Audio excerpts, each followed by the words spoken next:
નમસ્કાર. ગુજરાતી વાર્તાઓ સાંભળવાની યુટ્યુબ ચેનલ એટલે કે વાચિકમ ગુજરાતી પર આપનું સ્વાગત છે. આજની વાર્તાના લેખક છે ચુનીલાલ મળિયા અને વાર્તાનું શીર્ષક છે ચંપો ને કેળ. વેજલ કોઠાનો અડધો પંથ માંડ કપાયો હશે ત્યાં તો બકુને એની આદત મુજબ પાણીની તરસ લાગી ગઈ અને અણસમજુ બાળક બા ભૂપાને વેન લઈ બેસે એવી જ રીતે સાથે આવેલા ભૂમિયા ગીગાભાઈ સમક્ષ એણે માગણી મૂકી. ગીગાભાઈ, પાણી પીવું પડશે. અરે ભાઈ, અહીં અંતરિયાળ પાણી ક્યાંથી કાઢું? જરાક પગ ઉપાડો તો અબઘડી વેજલ કોઠે પોગાડી દઉં. પછી પાવરા પાટામાંથી એને પેટ ભરીને પાણી પી લેજો. હાલો, જરાક ઝપાટો કરો. ગીગાભાઈએ હાથની ચપટી વગાડતા પગ ઉપાડ્યા. આપણાથી ઝપાટો નહીં થાય. બકુએ મારો ખભો ઝાલીને અટકાવતા બોલ્યો. જરૂર પડે તો કોઈનું ઊંટ મારીને પણ પાણી તો પીવું જ પડશે. તો હાલો પછી જરાક આડા તરીએ. ગીગાભાઈએ બકુ આગળ નમતું જોખતા સૂચવ્યું. ભેખડીએ નેહડે ધારોભાઈ રાંધવા અને રાંસ્યું મોડા વણતો બેઠો હશે. પાણી પીને થાસું વેતા. પણ પંથ જરાક ફેરમાં આવશે હો. થોડુંક હાલવું વધારે પડશે. I don't mind. પાણીની આશાએ બકુના પગમાં બમણું જોર આવી ગયું. ઊંટ માર્યું હોત ને તો પણ એટલું પાણી ના મળત. એટલું બધું પાણી બકુ ગટગટાવી ગયો. મેં જરા ચેતવ્યો. જોજે હો, પાણી ભલે પારકું પણ પેટ પારકું નથી ને. આ તો ગીરનું પાણી છે. પણ મમતે ચડેલો માણસ અને એમાં પણ પાછો બકુ. કોઈનું કયું માને નહીં. વળી ઓછામાં પૂરું ધારાભાઈના ઘરવાળા રખમાઈ રોટલાનો લોટ મસળતા મસળતા બકુને આગ્રહ કર્યો. પીઓ બાપ પીઓ, ધરાઈને પીજો હો. પાણીના તો માણા પિયાવા બંધાવે છે. પાણી પીતા પીતા પણ બકુની ચંચળ આંખો આખાય નેસનું નિરીક્ષણ કરી રહી હતી. ધારોભાઈ જૈફ ને બેવડ વળી ગયેલો આદમી હતો. સાગના તોતિંગ થડમાં ગાળીઓ પરોવીને રાંધવા વણતો હતો. સંપૂર્ણ શ્વેતકેશી અવસ્થાએ આંખો ઊંડી ગઈ હતી. પણ એમાંય જીવન ઉપરની અખૂટ શ્રદ્ધા અચતી નહોતી રહેતી. રખમાય દેખાવ ઉપરથી તો ધારવા કરતાંય વધારે ઘરડી લાગતી હતી. અનેક ચોમાસાના ચાસ એમના કરચવાળા મોઢા પર મોજૂદ હતા. ગીગાભાઈએ વેજલ કોઠાની લાંબા પંથની ઉપરા ઉપરી યાદ ન આપી હોત તો બકુ તો નેહડામાંથી ઊભો જ ન થાય. માંડ માંડ ત્રિપુટી આગળ વધી ત્યાં તો બકુની ચાલવાની ગતિ પાણીના ભારને કારણે ધીમી પડી ગઈ. બકુ ધીમેથી બોલ્યો. ઘણાએ પતિ પત્ની જોયા પણ આવા આદર્શ પતિ પત્ની હજી સુધી ક્યાંય જોયા નથી. ત્યાં તો ગીગાભાઈએ વચ્ચે ખુલાસો કર્યો. અરે મોટા શેઠ, આ ધારો ને રખમાય ધણી ધણિયાણી નથી હો. ધણી ધણિયાણી નથી તો શું છે? એનું સગપણ હવે કાંઈ ન ગણાય. એક વાર ધણી ધણિયાણી હતા પણ ઈ વાતને પડ પલટી. ગીગાનું આ કથન ચમકાવનારું હતું. લ્યો સાંભળો વાત. ધણી ધણિયાણી ન હોવા છતાં સાથે રહે છે. રોંઢો નમતો જતો હતો અને રસ્તો વિકટ આવતો હતો. ગીગાએ અમને સાબદા કર્યા. જો હવે હાલવામાં ઝપાટો નહીં કરો તો હાંજ મોરે વેજલ કોઠે નહીં અંબાય. પણ રખમાઈ ધરાની વાત તો કરો. એ પહેલા આપણા પગ નહીં ઉપડે.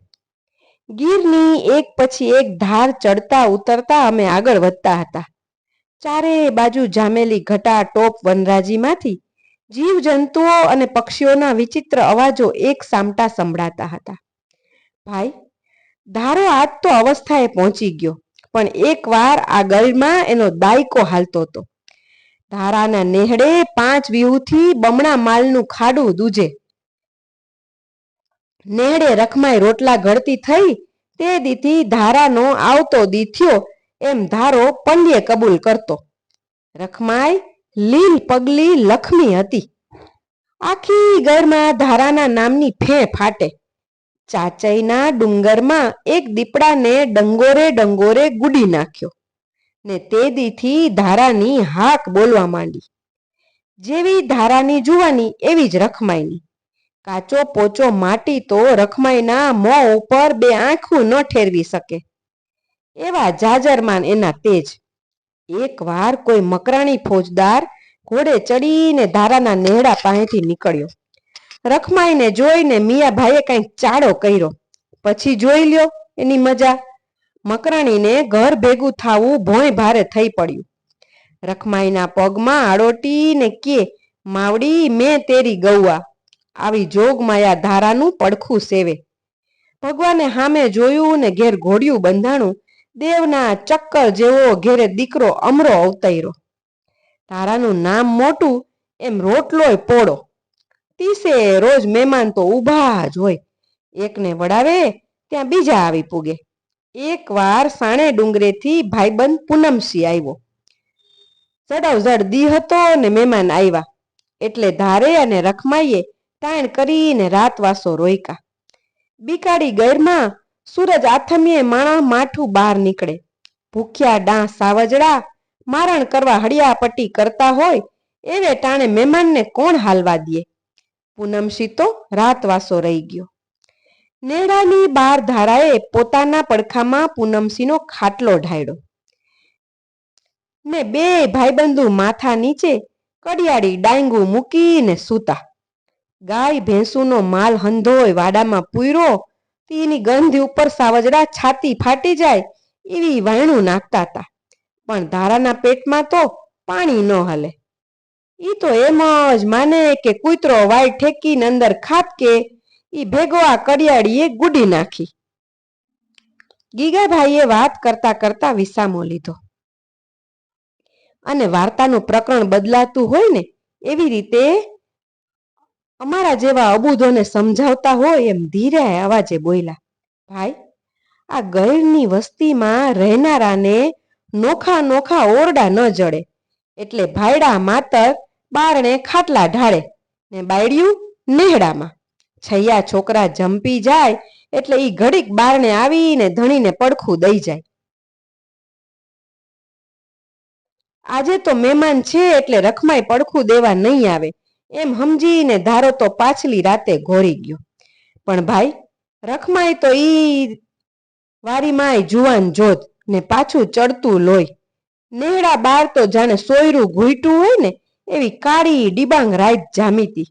મહેમાન તો નીંદરમાં હશે ને આવે અંધારે કોણ ભાળશે એમ વિચાર કરીને રખમાઈ તો બહાર આવીને ખાટલાની પાંગતે બેઠી.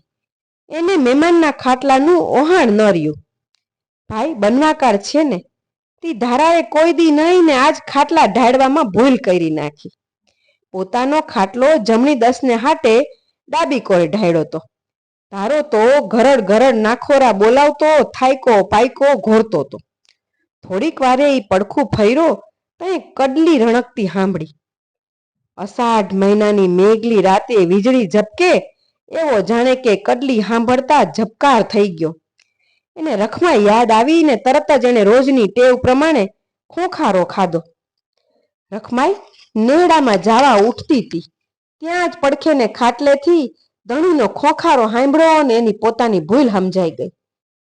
સૂતો મહેમાન પણ ઊભો થઈ ગયો અને ધારાને જગાડીને કીધું કે મેં તારું દૂધ રોટલાનું વાયડું લજાવ્યું છે, જોઈએ તો મારું માથું ઉતારી લે. હું ઉકારોય કરું તો મને લોબડિયાળી આઈ ભરખે. પણ ધારો કઈ અડબંગ નહોતો. એક ઘા ને બે કટકા કરી નાખે. વચાર કરતા એને પોતાની ભૂલ સમજાઈ ગઈ. ધારો કે મારી ભૂલ થઈ ને રખમાઈ કે મારી ભૂલ થઈ. આમ ઘડીક તો ધણી ધણિયાણી વચ્ચે ધડ હાયલી. અંતે રખમાઈએ કીધું કે મેં મારું સત ખોયું ને એક ભવમાં બીજો ભવ કર્યો એટલે આ નેહડામાં પગ મેલીને એને અભડાવાય નહીં. હું મહેમાન ભેગી હાલી નીકળીશ. તું આછું પાતળું ગોતી લેજે. ભાઈ, પછી તો ત્રણેય જણને અજંપો થઈ ગયો. તી પ્રાગળ થઈ ત્યાં લગન કોઈ ઊંઘું નહીં. રખમાઈને પૂનમસિંહના રોટલા ઘડવાની ધારે છૂટ આપી પણ એક શરત કરી. ધારે વાત મૂકી કે અમરાને આંગળિયાત કરીને ભેગો લઈ જાવો ને છોકરો મોટો થાય એટલે વરાવવો, પરણાવવો ને મારા પંડેના ગોત્રીજને જારતો કરવો. સવાર પડતા જ પૂનમસિંહની સાંઢ ઉપર રખમાઈ ને એના ખોડામાં અમરો બેહીને હાલતા થયા. જાવા ટાણે રખમાઈ તો ખોબે પાણીએ રોતી જાય ને ધારાને કેતી જાય, મારો આ એક ગનો માફ કરજે ને કોક દી આ દીકરાના વાવડ પૂછતો રેજે, હાવ માયા ન મૂકી દેતો. રખમાઈ જાતા ધારો ભાંગી ગયો. એનું માલનું ખાંડું વિખાઈ ગયું ને પોતે ભર જવાનીમાં ખોખલો થઈ ગયો. ધીમે ધીમે ઢોર ઓછા કરી નાખ્યા. નાતીલાએ બહુ વિનવ્યો કે ભાઈ આછું પાતળું બીજું ઘર કરી લે, પણ ધારો તો કે સાવજ ઉઠીને હવે ખડ ન ખાય. એને રતન ગયા પછી કાટને કટકે મન ના વળે ભાઈ. રખમાઈ તો સાચે જ રતન હતી, એના મૂળ ન થાય. રખમાઈના પણ કરમ ફૂટેલા. તે થોડાક દીમાં જ પૂનમસિંહ કોગળિયામાં પાછો થયો. લાંબે ગામત્રે હાલી નીકળ્યો. ધણીના ગામત્રા પછી હંધોય ભાર રખમાઈ ઉપર આવી પડ્યો. રખમાઈએ ભાયડાની ઘોડીએ ભેંટ વાળીને ખાંડું સાચવ્યું ને અમરાને ઉછેરીને મોટો કર્યો. મનને મારીને એને કાચો રંડાપો ઉજાડ્યો. હજી ધારાનું વેણી નહોતી ભૂલી. આટલા દી તો ધારો કોક વાર અમરાનું મોં જોવા ને એની હાઈ પૂછવા ટાણે સાણે ડુંગર ડોક કાઢી જાતો, પણ વેરાગમાં પડ્યા પછી દીકરાની માયા એણે ઓછી કરી નાખી. પણ રખમાઈએ તો બરોબર ધાણાનું વેળ પાડ્યું. એણે અમરાને રંગે ચંગે પરણાવ્યો ને ધારાના ગોત્રીજને પગે લગાડ્યો. પણ રખમાઈ કરમમાં સુખનો રોટલો લખાવીને નહોતી આવી. અમરાને કોણ જાણે કેડી અવળમત હુઈજી કે એણે રખમાઈને દખ દેવા માંડ્યો. દીકરો ને વહુ માને ઢોર માર મારે ને તોય રખમાઈ ઉકારો ન કરે. પોતાના કરમનો વાંક કાઢે ને ભગવાન પાસે વેલું વેલું મોત માયગા કરે. પણ એક દી અમારે માને પેરીએ લુગડે નેહડામાંથી કાઢી મેલી. એક વાર જેણે દોમ દોમ રાજવડું ભોગવીતી એની ધણિયાણી ઠાલે હાથે હાલી નીકળી. એકવાર ભાદરવા અમાસે તલસી શ્યામનો મેળો ભરાયો. શામજી બાપાના મંદિરના અરતા ફરતા એક ગામમાં જાત્રાળુનું કીડિયારું ઉભરાણું છે. પંથે પંથના બાવા સાધુ ને ગામે ગામની ભજન મંડળીઓ ડુંગરા રોકીને પડી છે. ઠેકાણે ઠેકાણે દુહા ધોળ ને ભજનની રમઝટું બોલે છે. એમાં એક ઝાડ હેઠળ ધારો ભગવી કંથા પહેરીને હાથમાં કાંસી જોડા લગાડે છે. કપાળમાં ભભૂત ચોડી છે ને ડોકમાં રુદ્રાક્ષની માળા. રખમાઈએ આવીને એના પગ ઝાયલા.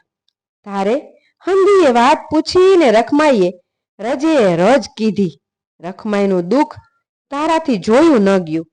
એણે કાંસી જોડા ત્યાં ને ત્યાં મેલી દીધા ને હાડ પિંજર જેવી થઈ ગયેલી રખમાઈનો હાથ ઝાલી હાલી નીકળ્યો. રખમાઈએ ધારાને કીધું કે અમરાને સમજાવ કે આપણને રોટલા દે, પણ ધારો કે હવે ઈ છોકરાનું મોઢું આ ભવે તો નહીં જોઉં. એની હગી જણનારીને જાકારો દે ઈ દીકરો નહીં પણ દીપડો કહેવાય. એણે મારું કુળ ને દેવતા બેયને લઈ જવા. રખમાઈએ પૂછ્યું, આપણે ખાશું ક્યાંથી? ધારો કે આપણા કાઢ્યા એટલા તો કાઢવા નથી. હું રાસ્યું મોડા વણીશ ને તું વેચી આવજે. એ એક રોટલા જેટલું રડશું ને તોય અડધો અડધો ખાઈને સાંઢે વાંઢે સંસાર નભાવશું. ગીગાભાઈએ ઉમેર્યું, આ તે દીથી ધારો ને રખમાઈ આ પંથકમાં સાચા ગણાય છે. નવી વહુવારું રખમાઈને પગે પડણું કરે છે ને કોઈને આડું આવે તઈ ધારાની નાડીનું પાણી લઈ જવાય છે. ગીગાભાઈ, ઓલો હામે ઊભો એ કયો ડુંગર? બકુએ પૂછ્યું. નાંદીવેલો ને પાછ પડખે ઊભી એ ટેકરી નાંદીવેલી ડુંગરી કહેવાય. નામ પણ ઠીક પાડ્યા છે હો, પતિ પત્નીનું સજીવારોપણ. ભાઈ, ઈ તો ડુંગર ને ડુંગરી પડખો પડખ ઊભા છે એટલે ધણી ધણિયાણી જેવા નામ પાડ્યા છે. બાકી તો હંધાય પાણા છે. પણ એ પાણાની જેમ જ પડખે પડખ ઊભા રહી શકે એ જ સાચા પતિ પત્ની. વેજલ કોઠે પહોંચવા આવ્યા ત્યારે હાંજ પડવા આવી હતી. ગીગાભાઈના મોઢેથી ધારો અને રખમાઈની વાત સાંભળ્યા પછી બકુનું મોઢું સિવાઈ ગયું હતું. ક્યાંય આઘેરો એક ગોવાળ મોટે અવાજે ગાતો હતો.